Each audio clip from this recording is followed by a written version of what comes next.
Life Management Science Labs would like to acknowledge that we live and produce this podcast on the traditional lands of the Wurundjeri people.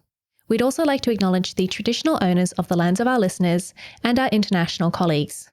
We'd like to thank and pay our respects to their elders past, present and emerging.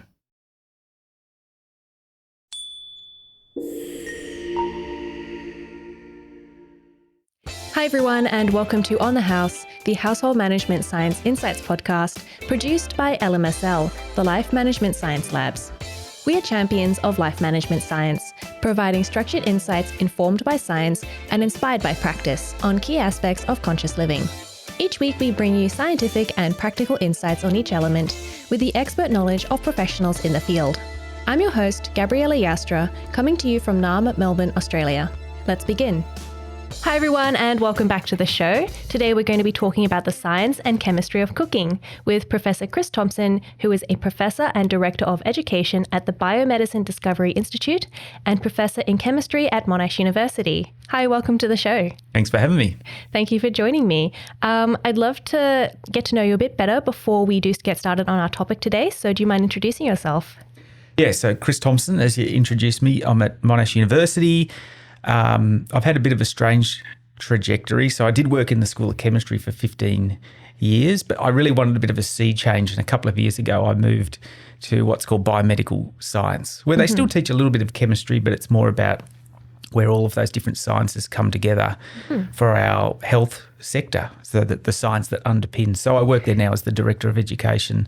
So it's we teach into everything like nursing, physiotherapy, occupational therapy, as well as good old nuts and bolts science. I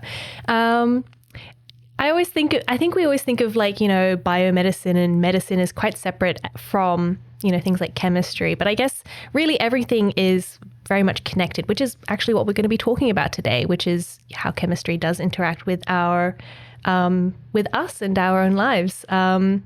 So that's so interesting that, you did start in one area but move into something that's more connected. Yeah, I think a lot of chemistry academics, professors and so on, they're very much about their research. So they'll choose a very, very particular field and then they specialise and become world experts in that field. In my case, I enjoyed my research, which was originally, very much laboratory-based research. But probably about 15 years ago, I really tune my attention to education, so science education. And then that's where I've come to specialise in the last 15 years. So I guess my interest has become much broader than just chemistry. And I guess also using your education interest or your interest in education to teach chemistry. Yeah, absolutely. Yeah, and just science communication in general. It's one of those areas that is genuinely really challenging to communicate science to the public. There's often a sort of a perceived barrier. So if you can try and break that barrier down by, finding ways to communicate to audiences other than just other scientists, it's something that we're constantly trying to get better at. So I studied journalism, and I think the thing that gets laughed at a lot is when, people take scientific findings and they try to say it, report it as news, and they just come up with these completely incorrect ways of reporting the news. And so I think that, for journalists and for the public to really understand what the scientists are trying to say, they need more education just in general in science.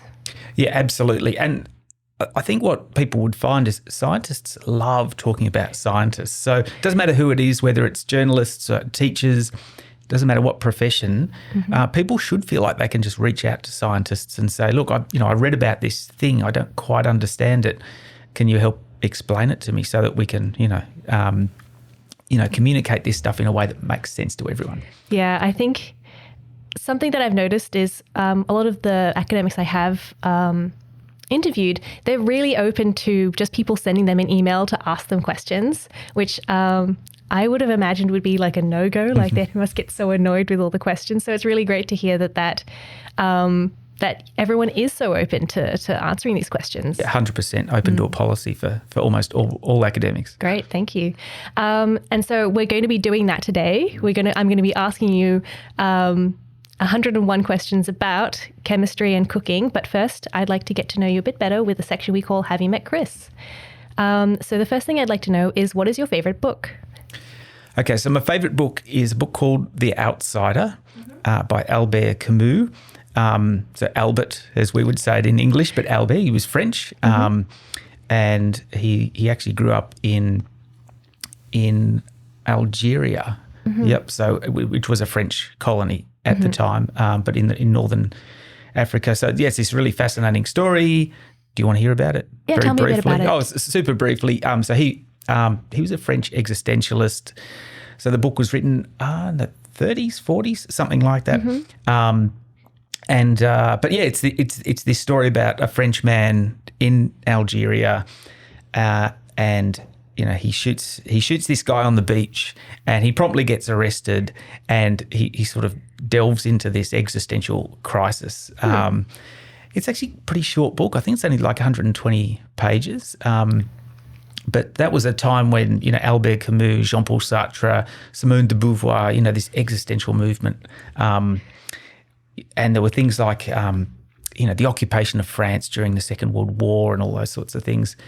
All of those authors are absolutely fascinating. But The Outsider is just one that's always touched me in a particular way for whatever reason. I think I read one of his books. I think it was about a plague.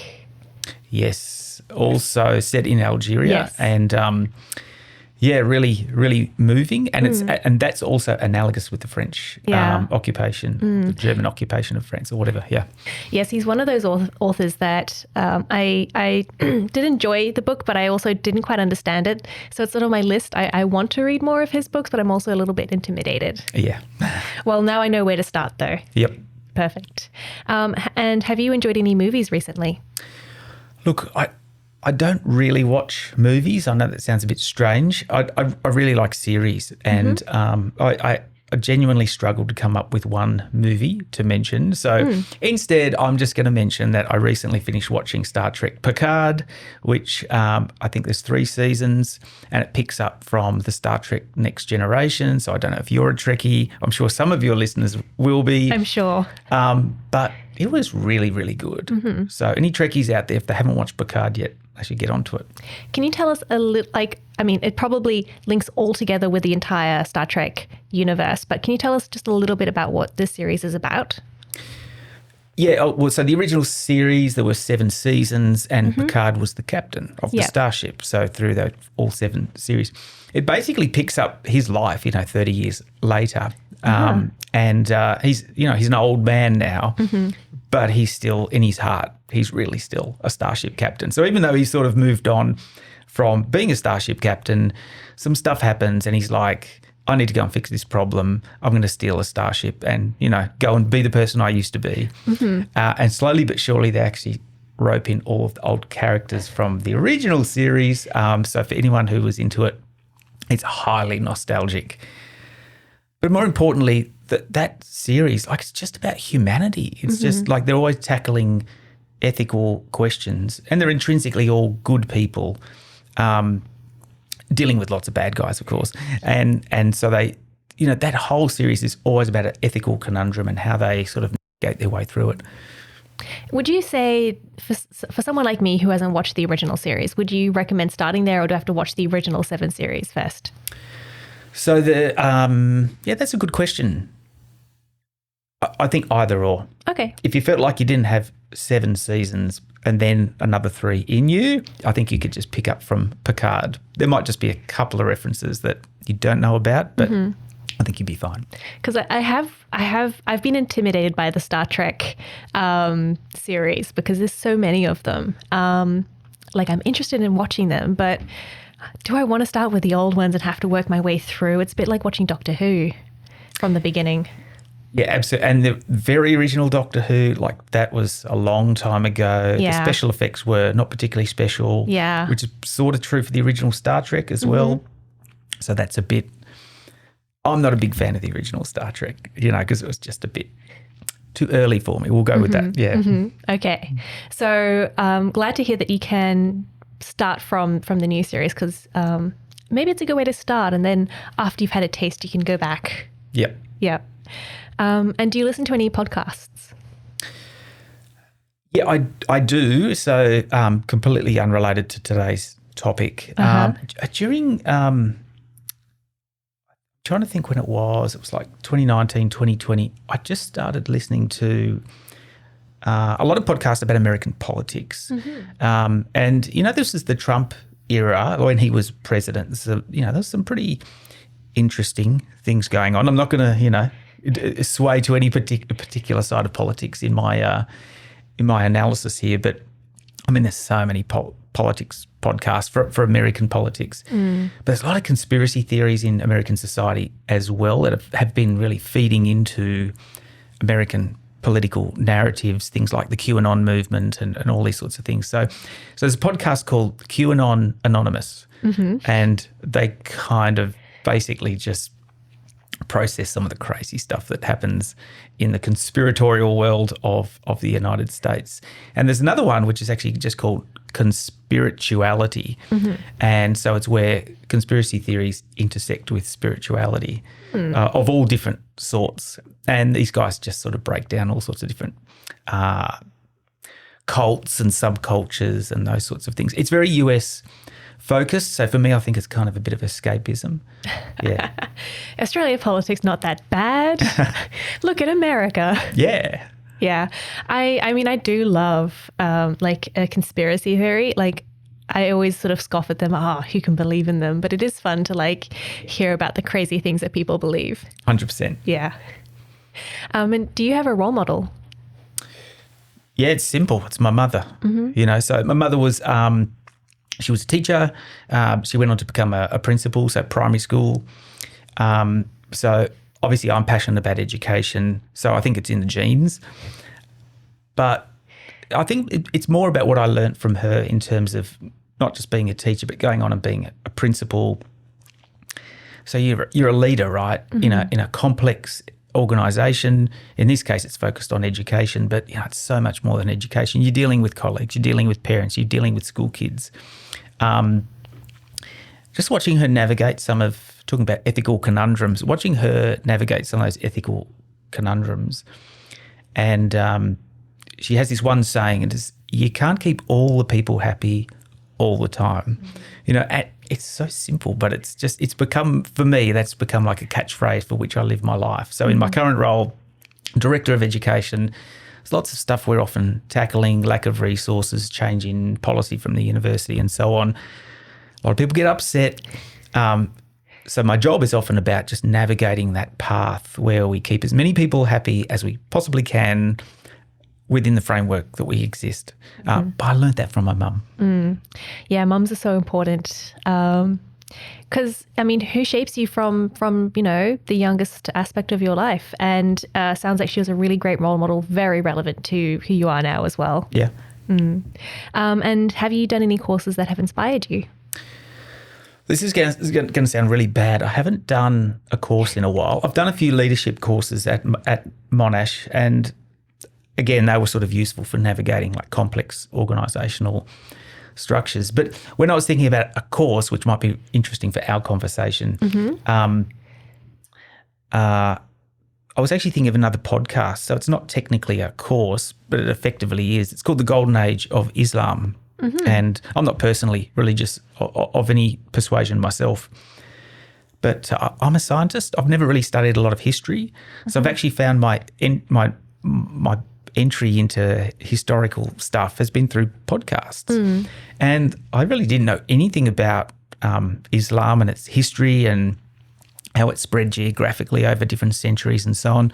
So yeah, I've been finding that really fascinating. And how you said that it's sort of related to our topic today. How is it related? Oh no, it's not. Oh, it's not related. Yeah, no, not related. Completely separate. Completely separate. Yep. That's okay. I think that I do love it when our guests have like a broad range of different interests, and it also gives me lots of recommendations.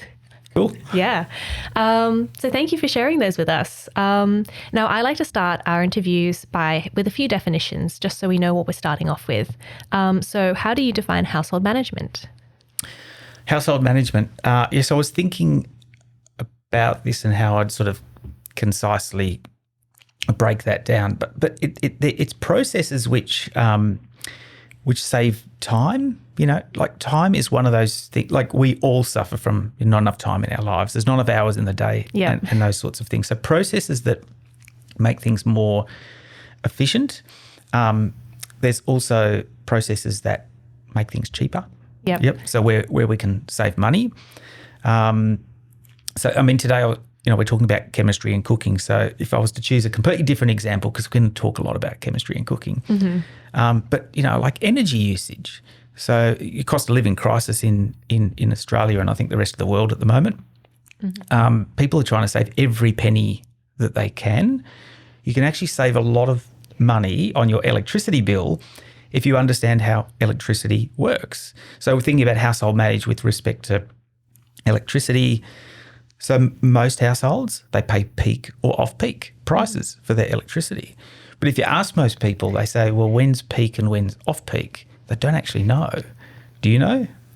No. And I did look at my electricity plan to try and figure out when it was, and I don't think I pay a peak and off-peak. Some people don't, yeah. And I'm not sure what's better. It kind of depends when you use the electricity. Yeah. But for a lot of people who are on those peak and off-peak plans, they couldn't tell you when the peak is. So for me, it's between 3 and 9 p.m. So you'd normally think, peak is maybe during business hours. Well, it's not at all. Like peak doesn't kick in till 3 o'clock. So there's some really simple things like you put your dishwasher on after or between 3 and 9. You wouldn't wash your clothes. You wouldn't just any of those really electricity intensive processes like a clothes dryer. Now, obviously, there are some things you have to do between 3 and 9, but even maybe having a shower if you're either a morning person or an evening person, if you're really an evening person and you have electric hot water, it's going to be cheaper after 9 o'clock. Yeah. But this simple thing could actually go close to halving your electricity bill just by embracing those sort of practices. So that was just an example that sort of occurred to me. Yeah. No, I'm going to have another look at my electricity plan, see if I do have a peak and off peak. We don't have a washing machine, like a dishwasher, so you know what, saving money there. Yeah, there you go. But yeah, definitely like washing clothes and things. I'll have to have a look and see when we're doing that. You could save $500 a year just by timing when you do stuff. Yeah, it'll be interesting to calculate it all. So we're going to be talking about cooking today. So how does science affect and how does chemistry affect cooking? Because, I sort of see cooking as this thing that we do in the home and it's, flavor and art and all of these concepts, but I'm not quite sure how it relates to chemistry. It's all chemistry. Cooking is just a chemical experiment. So, acknowledging many of your listeners won't maybe know nothing about chemistry or know bits and pieces about chemistry. I'll just start from a really basic description of what chemistry is. Yes. Everything is made of atoms and molecules. Absolutely everything. The table, the microphone, the water I'm drinking over here, even the air, they're atoms and molecules. So the food that we eat, the things that we drink, the saucepans and the pans that we use in the kitchen, they're all made of atoms and molecules. And chemistry is just taking those atoms and molecules, which are like bits of Lego that can click together in different ways. And in the kitchen, we get food as our ingredients and we do stuff to it and it transforms from something to something else or a variation of what you started with because it might improve the flavour or the texture or the smell or hopefully all of those things. Yep. Or sometimes make it worse. Yes, I'm sure we all have that experience from time to time. So possible detour, but I mean, I've heard, people, I don't want chemicals in my food. I don't want, or I work in a pharmacy as well. I want the natural path, not the chemical path. But you're saying that water is chemicals. Is there a difference in the chemicals? Yeah, so everything is a chemical.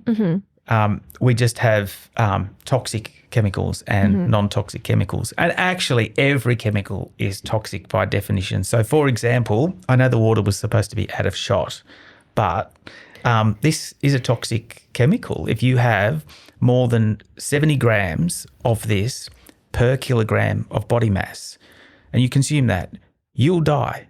Yep. That's a lot of water, actually. You'd probably have to drink, 10 litres of water, but it could kill you. So everything has the capacity to be a toxic chemical. Obviously, some things, we're talking like nanograms or milligrams of a material could kill you. So everything is chemical. We just have varying degrees of levels of toxicity, if you like. But yeah, I'm not going to get on my high horse about this, but sometimes I see labels of products and they say, oh, this is chemical free, or don't have this one, that one's got chemicals in it, this is chemical free. We all know what people mean by that. It's chemical free, it's been derived from natural products directly. But you know what? Those natural products have still been through different sort of levels of processing. So it's important to have I think, a slightly more sophisticated understanding of what chemical free means when people use that term. Okay, sure.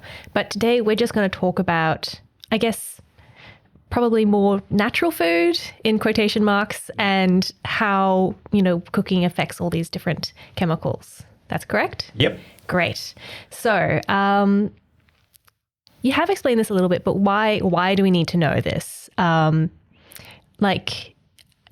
I'm still going to cook an egg when I go home. I don't need to know why it goes from this clear, gloopy liquid to a white, solid liquid. It's not going to change my cooking, is it? Look, first of all, perhaps it even depends how passionate you are about cooking, really understanding, okay, so I did X and Y and I ended up with Z. Why did I end up with Z? So some people really want that deep understanding. For some people, cooking is a chore. They don't even want to think about it. Get home, it's been a really long day at work. I've just got to get some food in front of me and my family. I don't want to think about the chemistry, So I think there is, to a degree, there are some levels of just your intrinsic motivation for wanting to know what's going on. But I would argue that if you understand the chemistry a little bit better, you're probably going to be better equipped for making food taste better, look better, have the right flavour. So, for example, I'm not sure if you ever watched the Australian MasterChef show. No. Right, so it's a TV show. For those who haven't watched it, there's 3 judges, a whole bunch of contestants, and they come and cook stuff. And, of course, the judges come and, walk up to someone's dish and they taste the dish. And one of those classic scenes is when the judge comes up and they taste the dish and they just look back at the contestant and they say, have you tasted this? And because it's a competition, right? So they can't tell them what's wrong with it. And it might be it's not salty enough, it doesn't have enough seasoning, or it haven't had enough sugar, or whatever it is. But actually what they're detecting is a lack of a particular chemical. And so, taste is a nice way to sort of kick off our conversation about the chemistry. So what is taste? So probably most of us at primary school, we got taught, the tongue has these different taste buds. There's the taste buds which detect salty, sweet, sour, bitter. So when I was a kid, there were only 4. And then at some point, people decided there was a 5th one, which is often called either umami or savoury. This all just comes back to particular molecules. So if something is not salty enough, that's kind of the very simple one, you haven't put enough salt in, or the ingredients you're using don't naturally have enough salt, so you should add a little bit of salt. But, when that MasterChef judge comes up and tastes it, they taste it and they instantly know this is not quite right, the balance is not quite right. I know from my experience that's because it doesn't have enough salt. Sometimes that can be really obvious. Sometimes it can be really subtle. Again, you might need to add a little bit of sugar. Sour is an interesting one because there's a few different things you could add. A little bit of vinegar, a little bit of lemon juice, a little bit of tartaric acid, depends on what you're cooking, right? What are some of the other ones? Like Coca-Cola, it's got phosphoric acid in it. So acids tend to be what give things that sour taste. Bitter's a really interesting one because, bitter, you normally think, well, bitter's not very good. Actually, small amounts of bitter molecules are really special. You know, they impart really special flavours and so on. So understanding where bitter flavours might come from. Coffee and chocolate have some bitterness associated with them. We attribute that to why we love coffee and chocolate. Well, some of us do. But coffee, of course, can be too bitter if it's not prepared the right way. So understanding that how you manipulate food using chemicals will help you get those flavours right. I mean, do you have any rules for I don't know. So yesterday I made, or my partner and I made a vegetarian chili. And for me, every time I eat it, I always feel like there's something missing from it. And so I always put a bit of sugar in it because the way that I was taught cooking, you put sugar in things to sort of mellow out some of that bitterness, the saltiness.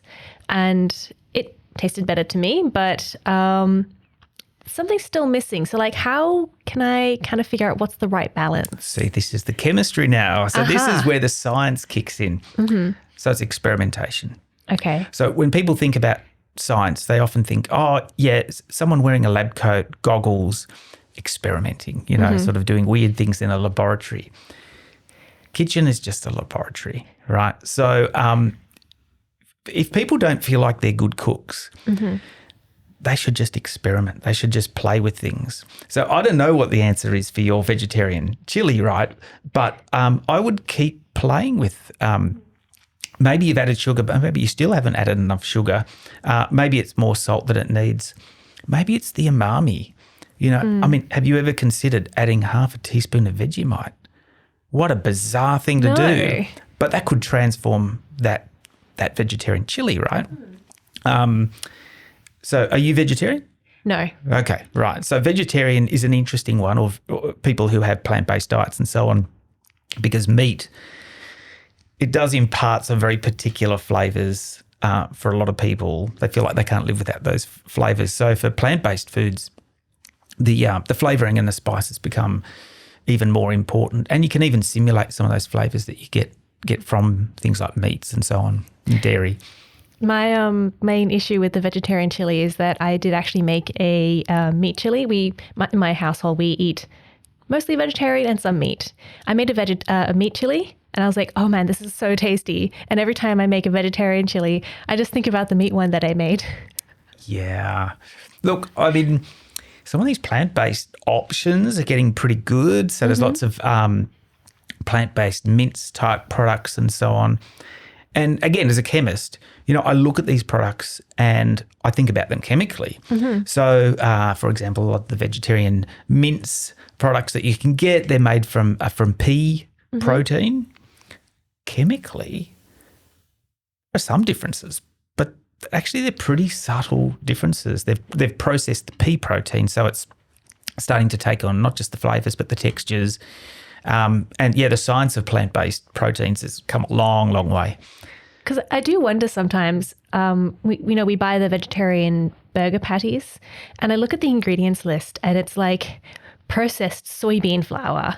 And I'm like, is this just flour? Is this good for me? Should I just eat like a meat patty and know that I'm getting protein and fat from this and not this mysterious substance? I'm not quite sure what's in it. Yeah, I think that world of developing alternate proteins has been highly experimental, particularly in the last 5 to 10 years.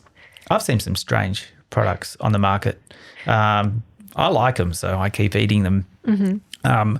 The body has an amazing resilience for dealing with the chemicals that you put into it. We know there are some chemicals you should never go anywhere near, but the stomach is an incredible organ, and it knows how to deal with kind of most things you put in it. Okay. Yeah.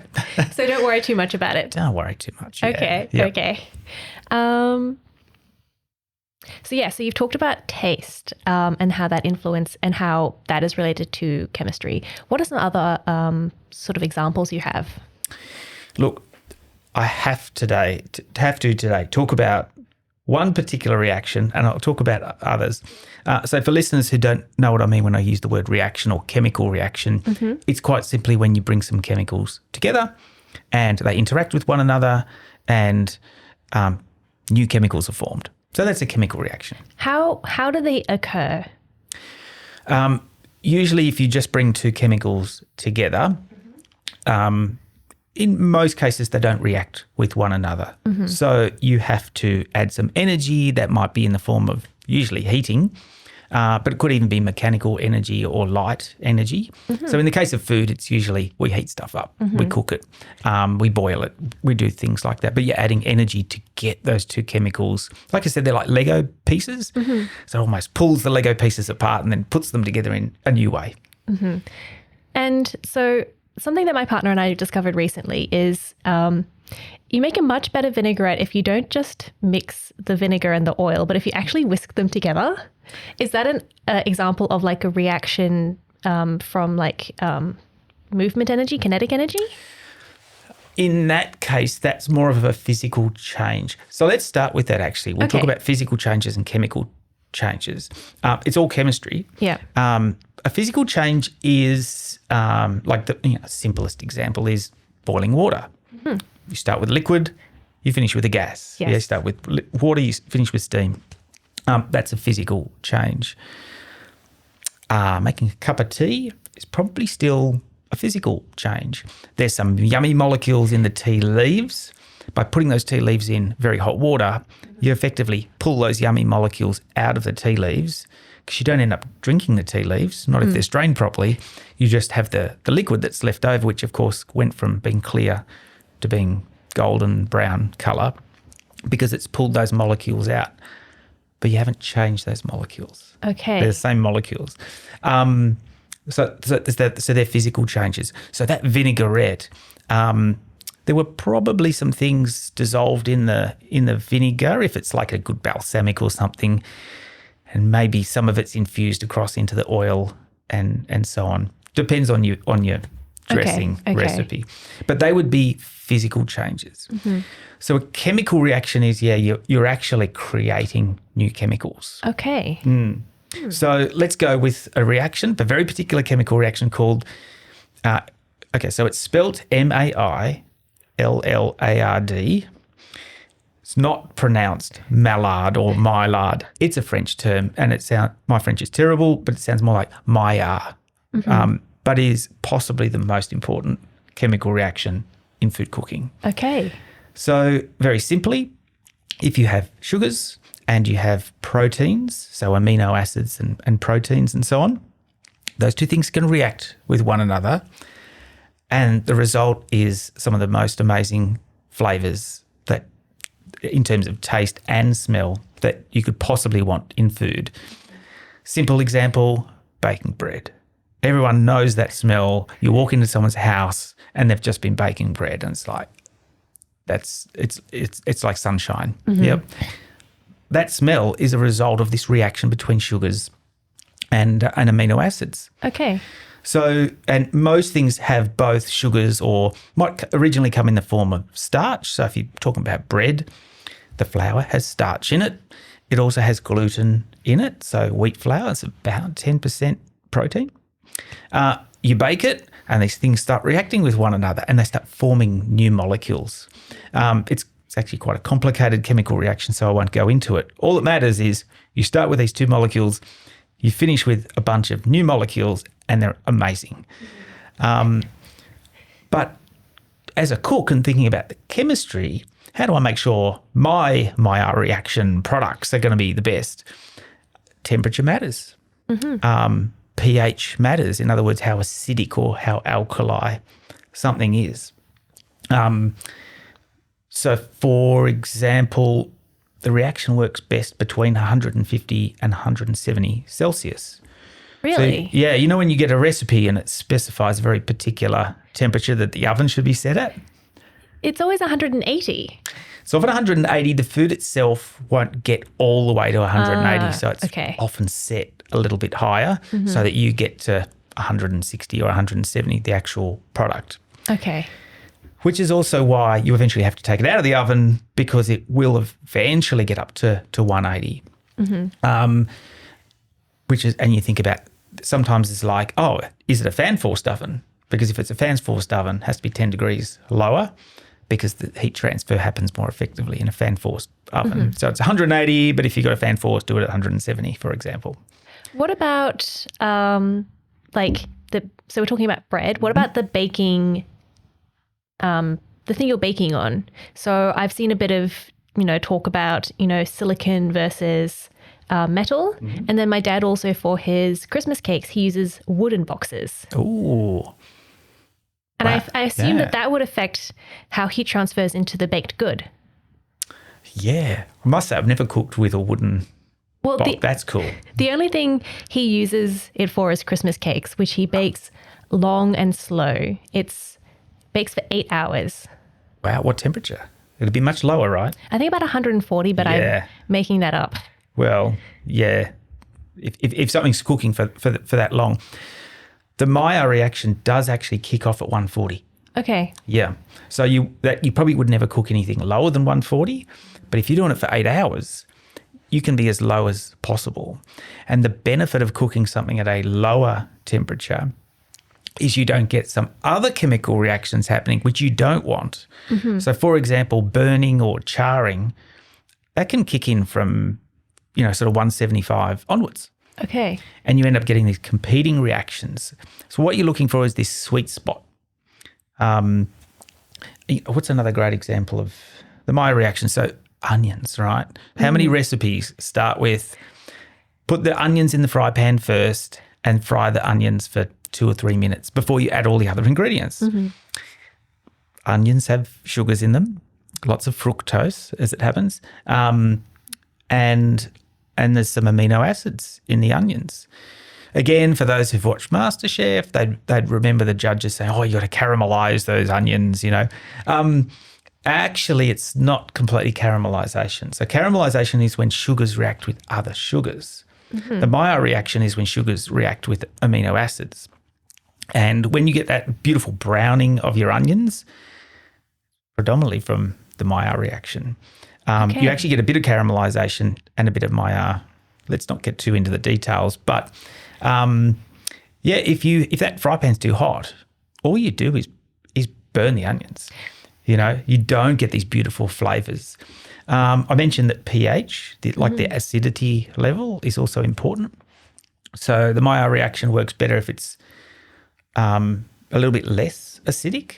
So I'm not sure if you've ever tried this, but if you're sort of doing that fry of the onions before you add everything else, you can add a tiny bit of baking soda and it will speed up the Maillard reaction. And you really bring out those beautiful flavors that, whatever you're cooking, a stir fry or a stew or whatever it is, then you add everything else, but those flavors have been created. Interesting. I think I saw that once. What was I was making oven cooked chicken wings. And it was like, put a tablespoon of baking powder. And I was like, what? Yeah. Why? Unexpected. Now you know it's for the and Maillard now I know reaction. Why. And I was like, it tasted good. I could still taste the baking powder, to be honest. Yeah, you got to get it right. Yeah. Don't use too much. I think That sounds like it was a lot, but who knows? Yeah, it seemed like a lot. Yeah, you don't need much. A little bit will just, we talk about pH in chemistry. So if something has a very low pH number, like 1 is something that's very, very acidic. Coca-Cola is like 4 or something like that. Something that is neither acidic or alkali has a pH of about 7. But if you add a bit of baking powder, you would probably bring the pH a bit above 7. Okay. And that just promotes the Maillard reaction, happens more quickly, you get those beautiful flavors. Yeah. Okay. And I'm guessing if you were making something like caramelized onion, I might be wrong, but you wouldn't want to add like a vinegar in until much later in the process. That's exactly right. Because then you would disturb the whole process. It's never going to happen. 100%. Yeah. I don't know if you put vinegar in caramelized onions. I don't know. I know some people that like to put a bit of vermouth in, if you know vermouth. It's not alcohol. I don't know much about it. I don't drink it myself, but yeah. But it's not for the alcohol. It's for the flavour that comes with the vermouth. But you wouldn't add that from the beginning. Yeah. You would get your Maillard reaction and caramelization going for a couple of minutes, and then you can add whatever you like. Yep. Okay. So I've got a question. When I'm cooking, what I was taught was, when you make a gravy, you've done a roast chicken, you've got the gravy, you add your flour in, You stir it around a bit, you add the water, and you make gravy. But when you do Chinese cooking, it's a little bit different because, you've got your stir fry. You get a bowl of cold water, you put corn flour in, you stir it up, and then you put it in. Why? We seem to be making the same product, which is like this, gravy made of starch.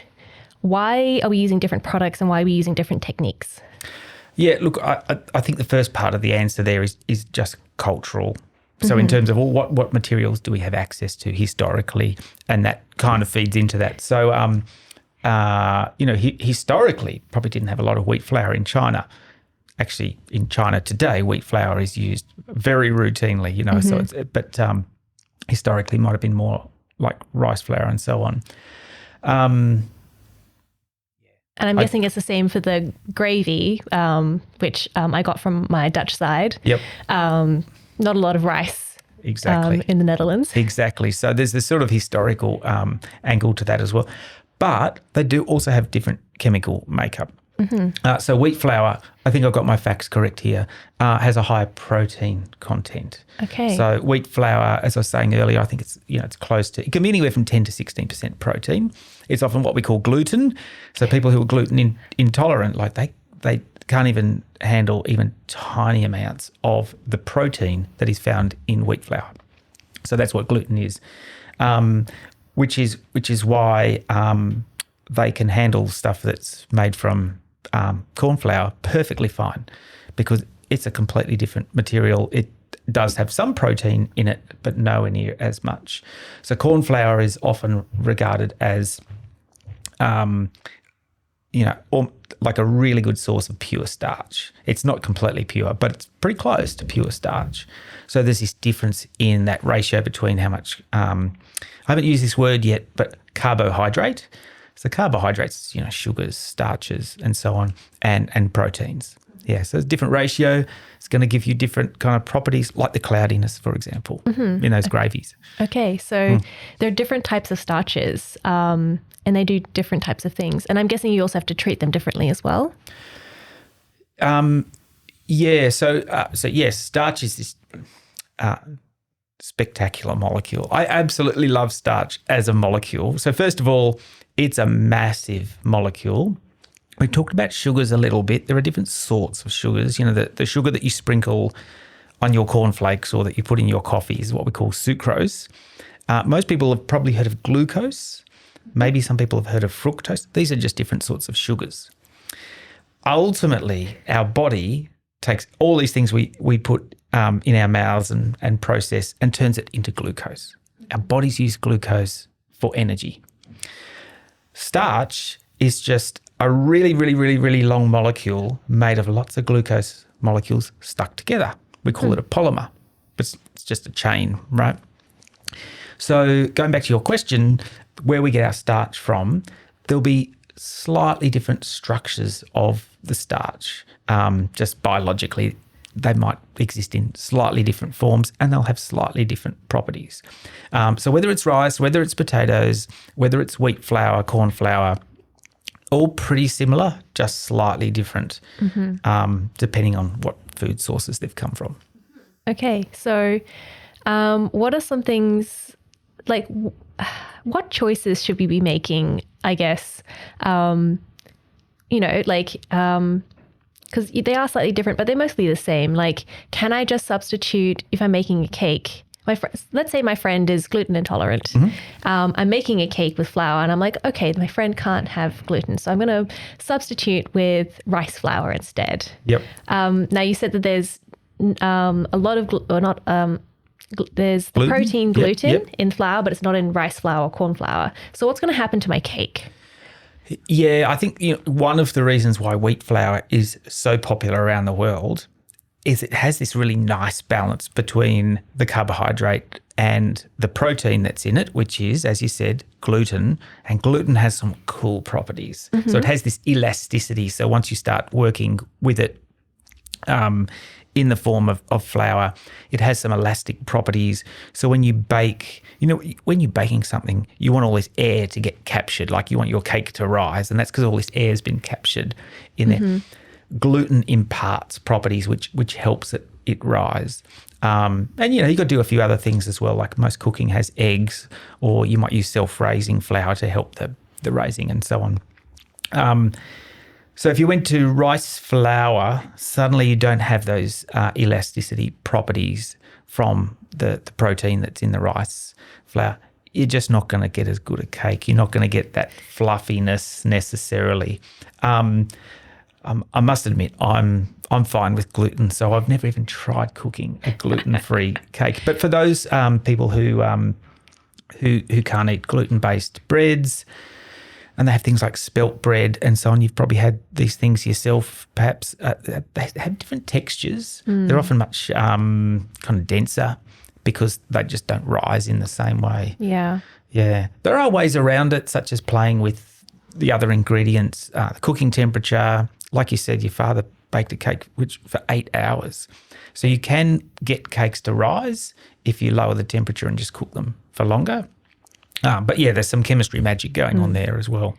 I will say that the 8-hour cake, it's Christmas cake. It's incredibly dense.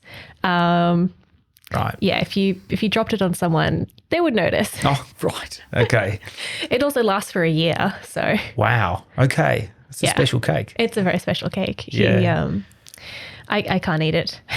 But look, just finishing up on starch. I mean, starch is just a very special molecule. Mm-hmm. As I say, almost doesn't matter where you're from. Around the world, people almost all rely on starch as a part of their diet, whether it's rice, potatoes, pasta. Of course, in places like Australia, we eat all of these things because we're very lucky. We have access to just about any food we want. But there are many cultures in the world where they just have one of these things. Mm-hmm. It's the predominant carbohydrate that's available in their local diet. And that's where they get most of their carbohydrates from, which, as I said before, actually turns into glucose, and that provides most of the energy that they need to get through the day. Mm-hmm. Interesting. I feel very lucky that I do get to eat all of the different carbohydrates, or most of them. And also I get to cook with them, because I think that I do like seeing the different things that you can make with them and the different ways that they taste and feel in the mouth.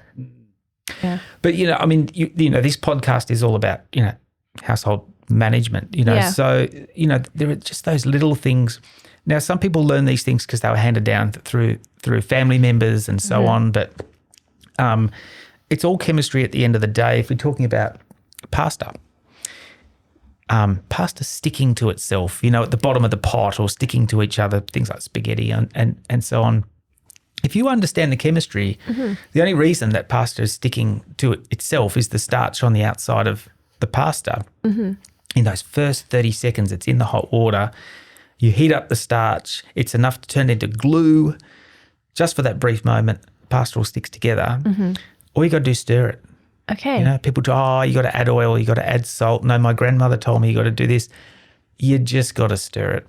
Okay, that mechanical energy will stop it from sticking together. And within 60 seconds, you can stop stirring it. You can walk away and start chopping the vegetables, because beyond that, it probably won't stick either to the bottom of the pot or to itself.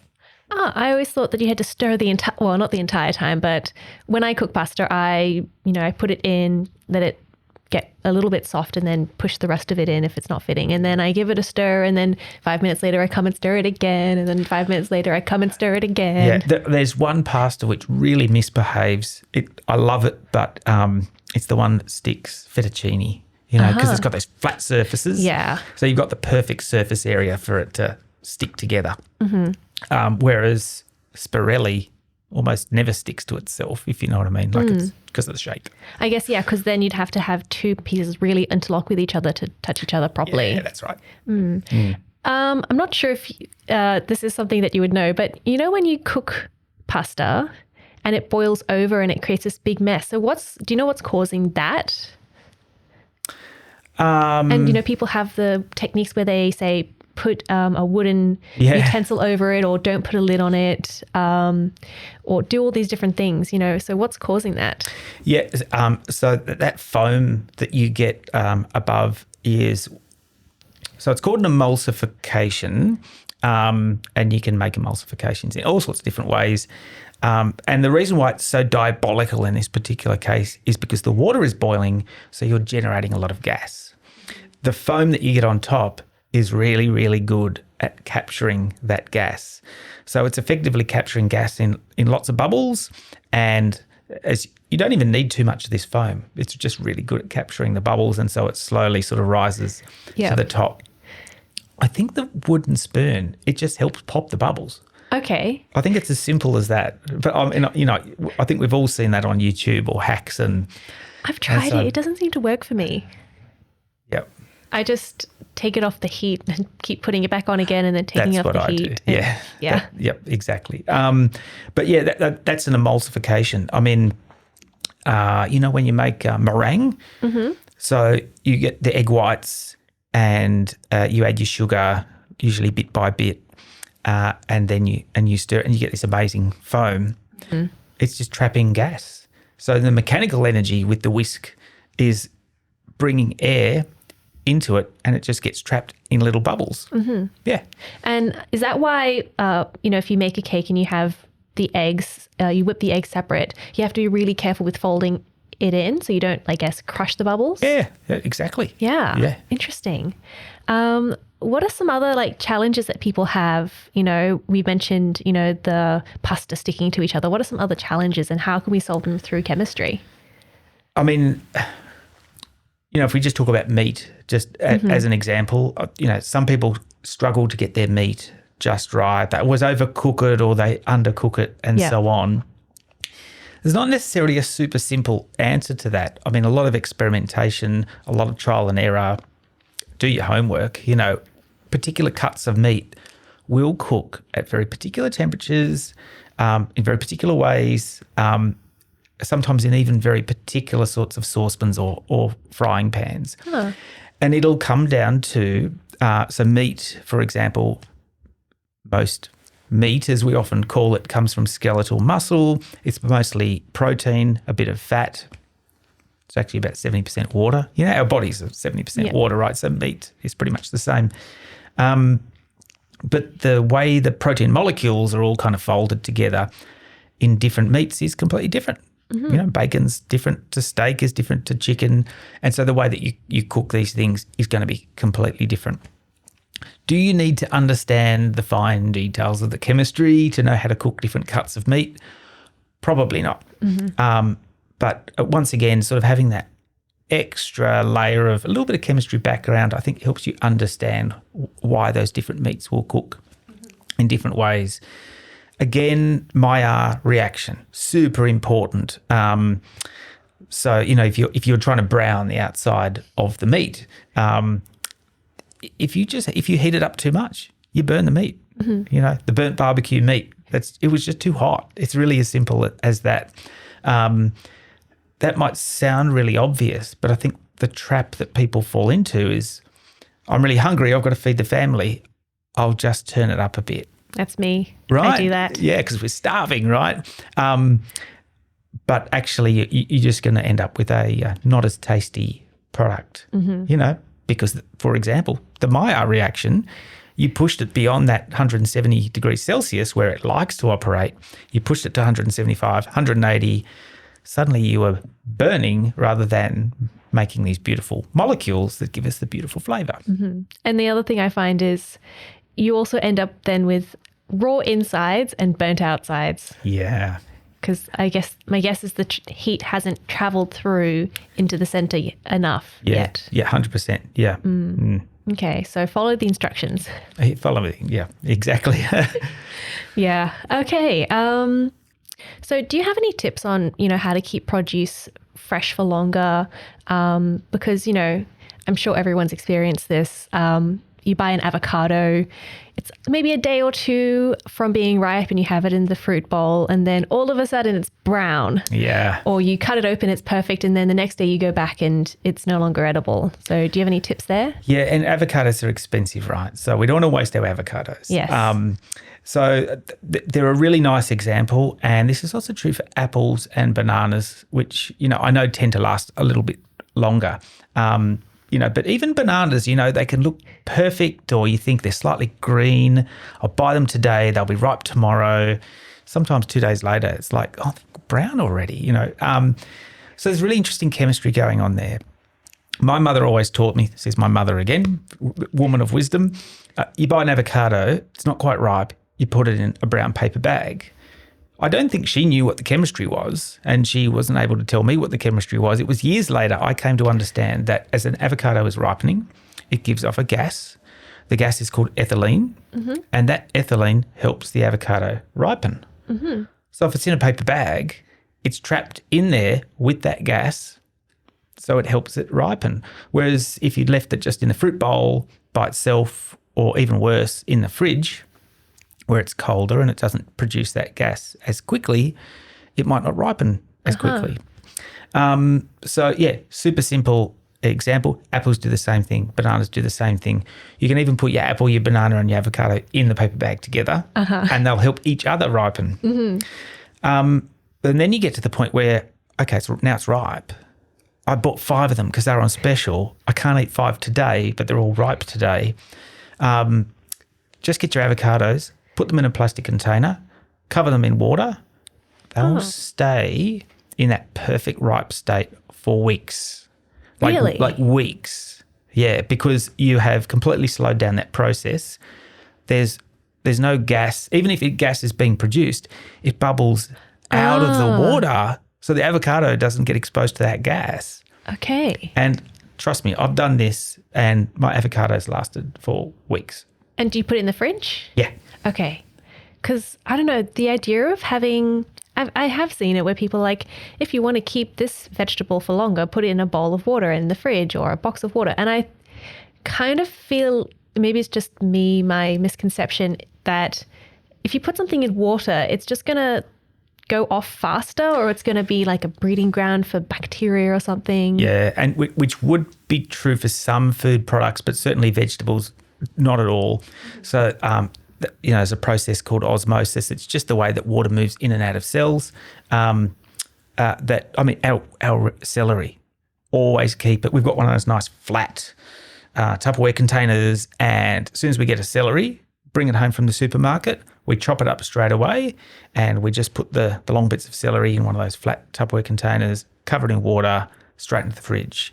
It stays. If you don't do that, your celery gets limp after like 5 days. Celery, it will eventually go off, and you might start seeing some brown bits on the end if you haven't eaten it quick enough. Get rid of it then, but it will stay crispy. So yes, some food products, particularly vegetables, will benefit from that. I want to try that. I want to get 2 avocados, put one in the water, one, I guess, just out on the fruit bowl. Well, look who's doing chemistry now. I'll have to get myself a white coat. You will, yeah. So this is like basic science. And these things are often handed down to us as just family knowledge from our parents, from our aunties and uncles and grandparents and so on. And of course, there's chemistry behind it. Does everyone need to know the chemistry? Not necessarily, but it can be really useful to know the chemistry, because you might apply that to, I don't know, an avocado, and then you may never have been told the same thing. You could do the same thing with bananas. But if you apply scientific thinking, I'm going to try that with the banana, you would find that works perfectly well for the banana. And apples as well? Yes. Yeah. What about if you've cut them open? So there are molecules called, what are they called? Phenols, polyphenols. And for as long as the flesh is inside of the skin of the fruit, those molecules are not exposed to air. Okay. As soon as they're exposed to air, specifically oxygen, the oxygen in the air reacts with those molecules, and you get a chemical reaction, and the product is brown. All right. So it's not gonna hurt you. I mean, we've all eaten apple, which has a bit of brown on it. It's perfectly fine. It's kind of off-putting though, right? And it's the same with avocado. You only have the appetite for half the avocado on toast, right? So you put the other half back in the fridge. But you've probably seen some people say, sprinkle some lemon juice, and that lemon juice will stop that oxidation reaction happening.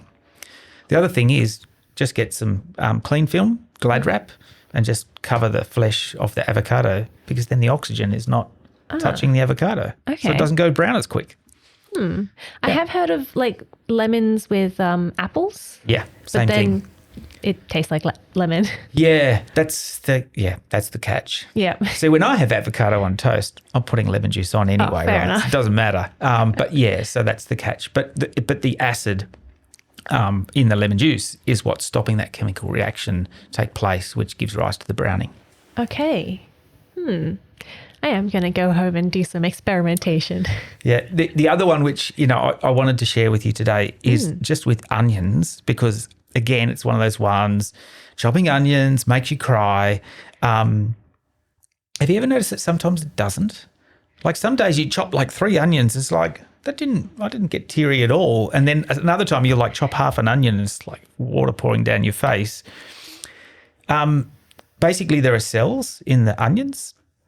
And if you brutalise them too much, the cells release a chemical, actually converts through an enzymatic process into a different chemical, which has got a bit of vapour. As soon as that vapour gets in your eyes, it makes you cry. So if you don't torture the onions quite as badly, and a way of doing that is by using a super sharp knife. So if you've got a blunt knife, you actually really torture the cells, If it's a really sharp knife, you're slicing through, you don't rupture the cells anywhere near as much. So you don't produce anywhere near as much of that chemical. Okay. And the other thing is, if the onion has been in the fridge for half an hour before you chop it, the chemical reaction just happens more slowly. Okay. That's true for all chemical reactions. Yep. Colder something is, slower the chemical reaction. So if the onion was 20 degrees because you took it straight from the onion bowl or wherever you keep your onions, compared to an onion that came straight out of the fridge, super sharp knife, you'll probably never cry. I have to give that a go, because I have been known to cry because the person next to me is chopping onions. Right. I don't even have to be the one doing it. Yep. Sharp knife, cold onion. Okay. Try it. Should we keep all of our onions in the fridge or just refrigerate one? Yeah. My understanding is they keep better at room temperature. Okay. I'm trying to think what the chemistry is behind that. I'm sure there's some good chemistry. But, just pop it in the fridge. If you can think to, half an hour before you're preparing the meal. Yep. Okay. My other tip is use frozen onion. Frozen onion. And then don't even have to chop it or cry. Absolutely. Thank you. Have you heard the one where you stick your tongue out when you're chopping the onion? The one where you stick your tongue out, the one where you put a piece of bread in your mouth. Yeah, like the list goes on. And, and that none of them work? There's no chemical reason why those things should work. Now, if people are trying these techniques and it works for them, I'm not going to argue with that. But being a scientist, I'm always thinking, there must be a reason why this works. And I'm not sure there's a good physical or scientific reason why that would work. I tried the tongue thing and it just made my tongue spicy. Yeah. So I didn't do that again. Yeah. No, I'm pretty sure that one's not going to work. Okay. Yeah. Are there any other little tips or facts that you want to share with us? We've been through quite a few, haven't we? Yeah, we really have. I really just want to share with people as well, cooking is actually not hard. So in my household, I cook dinner every night. So for me, I absolutely love cooking. I love putting food in front of my family. I know they love it when dinner is served every night. So there's that sense of satisfaction. I think when I was younger, it was a bit more of a chore. Over time, you just get better at it. And I think once you've really invested in some tips, some of which is understanding the science, some of which is understanding the chemistry, but more to the point, it's just experimentation and practice, which, as I say, that is science. Like experimentation and practice, that's what we do in science. If you're a chemist making stuff in a chemistry laboratory, it's lots of experimentation and practice. Then, cooking can become a real love. Yeah. And the other thing is it doesn't have to be expensive. I think, again, cost of living, crisis in this country at the moment, a lot of people doing it extremely tough. I don't have enough money to cook good food.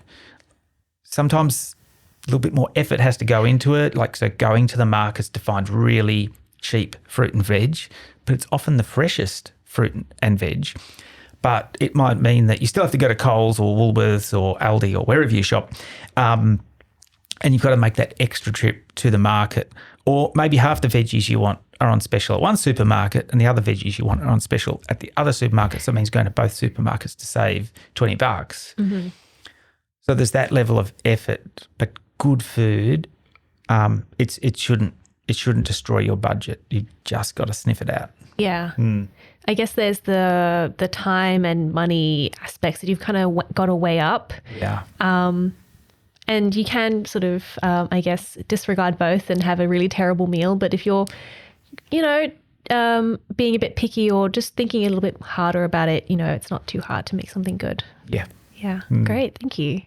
And I'd love to know what is a practice that you do in your own home to manage cooking in your home? So for a long time, I didn't do this. And when I started doing it, I was wondering, why wasn't I doing this the whole time? Because I would keep making the same mistakes. And it's as simple as this, using a timer. Uh-huh. So if we're talking about pasta, for example, because I fool myself into thinking I'm very good at multitasking, which I'm not. I would put the pasta on, I'd run to my laptop, check a couple of emails or get distracted by the TV. And next thing you know, I've overcooked the pasta or something like that. Most things cook in a particular time. Sticking with the pasta example, if it's packet pasta, it takes 8 minutes or 10 minutes or 12. It actually varies depending on the pasta. It usually is written on the packet. So stick to it. If it says 8 minutes, but if you're like me and you're going to get forgetful and so on, you just use your phone. Like every phone is a timer now. And it's actually stopped me making mistakes in the kitchen. If something is supposed to be in the air fryers are good because, of course, air fryers have got their own timer built in. But if you're just using one of those, what are they called? Like benchtop electric oven type of things, toaster oven. Yeah, toaster oven. Type of thing, yeah. Again, they have a dial and so on. But, a number of times I've burnt something in the toaster oven because I got distracted. But when I set a timer, I don't make those mistakes anymore. So for most of my life, I was never doing that. For the last 5 years, don't forget to put the timer on, and I make far fewer mistakes. So it's simple, but it's a winner. Yeah, I am guilty of, not setting a timer, getting distracted, wandering off and doing something else and then something burning. Yeah. I tend to I don't leave the kitchen if I'm cooking. I just don't leave. Otherwise, I will forget. Right. Yep. And then if I do leave the kitchen, I will usually set a timer because I know I'm leaving the kitchen. Yeah. But again, it does sort of come down to the science and the chemistry. So you're talking about a chemical reaction. It's sensitive to what we call kinetics and thermodynamics. So without getting too deep into the terminology, kinetics is how fast a chemical reaction takes. Thermodynamics is like the energy change associated with a chemical reaction. So whether you're cooking meat, cooking pasta, boiling your vegetable, whatever it is, it's a chemical process, either a physical or a chemical change or both. And that will be optimum at a particular time and a particular temperature. Okay, so yes, make sure you're using the right temperatures and make sure you're using a timer. It's all kinetics and thermodynamics. Yes. Yep. And next time someone asks you, you can just say it's kinetics and thermodynamics, and Correct. Everyone will think that you're very smart. Correct. And you are very smart. So we've also got some questions from the audience. So our first question is, how does salt impact the chemistry of food? And why is it considered a vital ingredient in cooking? Yep. So salt, as many of your listeners would know, is got a chemical name, sodium chloride. So it specifically comes down to the sodium. Sodium is, its chemical entity is sodium plus, so it's a 1+ ion. The way, first of all, salt will interact with your taste buds and your taste bud system and your olfactory system, but specifically your taste buds, to impart that salty flavour. But it does also interact with the other molecules in the food, and different foods, it will interact in completely different ways. What's a good example? So I don't actually eat cheese from dairy, but some people who like their nachos would be right into their melted cheese. If you just get normal cheese and you melt it and you get this kind of gooey texture, it actually goes clumpy quite quickly. If you add, some people use sodium citrate, but you can do it with sodium chloride as well, to the melted cheese, just a little bit, the sodium ions replace the calcium ions in the dairy product, which is called casein, and it maintains that creamy, cheesy kind of texture in a way that if you hadn't added the sodium. So it's just an example of how just adding sodium interacts with the other molecules to change the texture. So would it be enough if I'm making like a grilled cheese sandwich or a grilled toasty, would it be enough to have the cheese, put a little bit of salt on it and put the other toast bread on top and just grill it like that? Is that enough to mix the salt with the cheese, or do you need to make like a cheesy sauce that you then put in the toast? It'll work better as a cheesy sauce because you've mixed it together better. So there's a bit of a mechanical mixing that probably needs to happen to get the optimum effect. Of course, the other thing with cheese, it's already got a pretty high salt content. So some people prefer to do that in their cooking with sodium citrate. I think most people don't have sodium citrate sitting in their pantry. I don't think I have that. Right. When you say it like sodium citrate, it sounds like some sort of weird chemical. Citrate is just what's in lemons and limes and so on, just in the form of citric acid, not sodium citrate. But anyway, it was just an example of how just by adding sodium, you can get these different interactions with different molecules and change the texture and so on. And I guess if you were maybe doing a fondue, or if you have a nacho business where you're creating cheese sauce to put on top of your nachos, this would be critical information for you. Critical information, yeah. But other than that, I'm probably not going to keep it in my pantry. No, absolutely. But just going back to your listener's question, I mean, salt's a really important one to watch. I think everyone knows that, but too much salt can genuinely lead to health risks. But not enough salt and your food just doesn't taste good. We do need a certain amount of salt to be healthy. So it's really important in cell structure and cell health for our bodies. And going back to the taste buds, why do we have taste buds? Why can't we just eat food and just be happy that we're sustained? Why does our body need to have these taste buds so that we enjoy food? There's probably good biological reasons for it. Our body needs a certain amount of salt. If we're eating food and we're not sensing there's enough salt, we will add salt, or we will eat a more salty type of food so that we're getting enough sodium in our system. So, our bodies are pretty clever. It's like the bitter taste buds is usually a warning. Little bit of bitterness is good.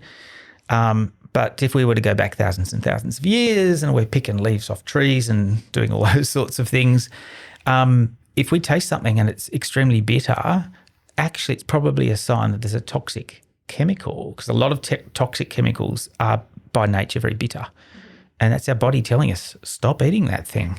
Yeah. Yeah, I've heard that's why kids really don't like bitter foods, because their bitterness overdrive is really strong. Yeah. And so for the poisoning aspect. Yeah, it's a self-defense mechanism. Yep. Crying because of broccoli is a self-defense mechanism. Yeah, I didn't eat broccoli as a kid. I thought it was terrible. Now it's one of my favourite vegetables. I think it was also how my parents prepared it. Yeah. Yeah. That's actually all our questions from the audience today. So for our open mic section, that's where you get to talk about something that you're passionate about. It can be related to our topic, but it doesn't have to be. Did you have something in mind that you wanted to talk about? Yeah. Well, when you said we'd do this earlier, I was, oh my God, what am I going to talk about? But something that came up off air when we were chatting is, one of my hobbies is I'm a musician. Some people would say I'm not a musician because I'm a drummer, and drummers are not musicians. But I play drums, have done since I was a teenager. I've been playing in bands my whole life. Probably in my last 10 years or so, not just thanks to the pandemic, but being very busy in my role, haven't done a huge amount. But one of my bands, The Gems, has just recorded a new single. Mm-hmm. So that's been pretty exciting. And probably going to play some live shows towards the end of the year. Oh, exciting. Just in case, if anyone is visiting in Melbourne, do you mind maybe just mentioning a few times and places people could find you, or maybe if they wanted to find out maybe a website? Well, for the band, so we called The Gems, mm-hmm. and we've been releasing stuff on and off over the years. I think there's a couple of things on Spotify, so if people want to check it out, we're called The Gems, and we will probably play some shows in the, inner city sticky carpet pubs of Melbourne around December. So there are no dates locked in yet. Okay. But we're eyeing off December for maybe a few shows. So if people are into indie rock, pop rock kind of stuff, if they don't mind sticky carpet pubs, we often play to crowds of, 50 people. We're not packing out stadiums here. But that's actually the kind of music I like playing, that small, intimate venue. So check it out if that's your jam. Great, thank you. We'll put some links in the show notes so people can find you, and if they want to check you out, they can find where you're going to be playing. Cool. When you've released it, when you figured it out. Yep. Thank you. And I think I'm going to have a listen to it when you've gone. Maybe not when you're here, because might be a bit embarrassing or. You can check it out later. Yeah. Thank you so much. And if people want to find you outside of your musical career, how can they find you? Yeah. So I'm an academic at Monash University. So if you just Google my name, Chris Thompson, Monash, there's actually a lot of Chris Thompsons in the world. So if you just Google Chris Thompson, there's like other musicians, actors, all sorts of people. So if you Google Chris Thompson, Monash, you'll very quickly find me. Mm-hmm. I'm not a big Twitter user, which of course isn't called Twitter anymore. Even though I have a Twitter account, I'm a bit more prolific on things like LinkedIn. Okay. As I tend to use social media for, slightly more professional sort of conversations and interactions and those sorts of things. So please connect with me on LinkedIn, and love to keep in touch with anyone who wants to learn more about chemistry, cooking of chemistry and the chemistry of cooking. Get in touch. Great, thank you. I'll be emailing you all my questions about various different things. Sure. Thank you. Thanks. You've been listening to On the House, produced by the Household Management Science Labs, a division of LMSL, the Life Management Science Labs. More episodes like this from across 10 life management perspectives can be found by searching LMSL on Apple Podcasts, Google Podcasts, YouTube, Spotify, and other podcasting apps available on your smart devices. If you enjoyed this episode, please consider rating our show, sharing it, and subscribing to our channel, as it helps other people find it so we can grow and bring you more quality resources. More of our work can be found on our website at hm.lmsl.net, where you can join our movement. I'm Gabriella Joustra. Thanks for tuning in.